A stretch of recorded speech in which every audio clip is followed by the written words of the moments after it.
it's Michael Pinkus, the Grape Guy from michaelpinkuswinereview.com. And let me tell you, today I'm going to talk about a Chardonnay. Yes, I know a Chardonnay. I know, I've told you before, if I can't beat them, I'm going to join them. So I'm going to join the Chardonnay bandwagon just for today as I talk to you about the wine I'm going to talk to you about.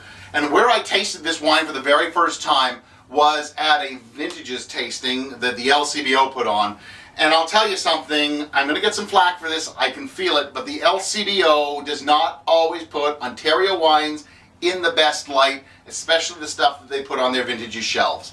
I'm just saying that. Sometimes they put great stuff on there, but more than often they don't. And I think it's because the LCBO sees Ontario wineries as their major competition. I know, it's sad, they work for, anyway.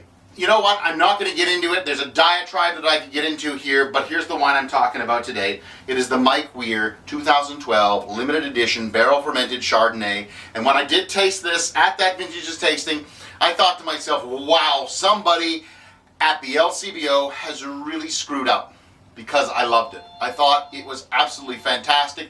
It was a great, great wine. Now let me tell you something.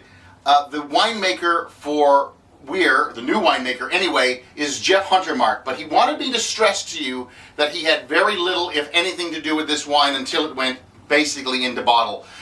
The guy who made this wine is actually Len Van Hoffen, who's been the assistant winemaker at Weir for the last 2 years. So I'm going to stress, Jeff Huntermark, no.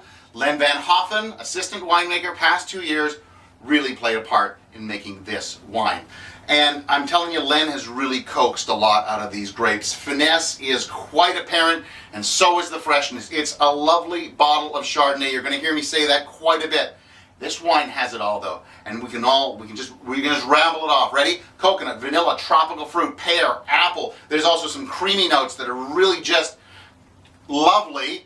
Great acidity for balance, long pretty finish. There's also some spice that rounds it all off, and along with some oak nuances that don't overwhelm the fruit. And that's what really makes this wine quite special.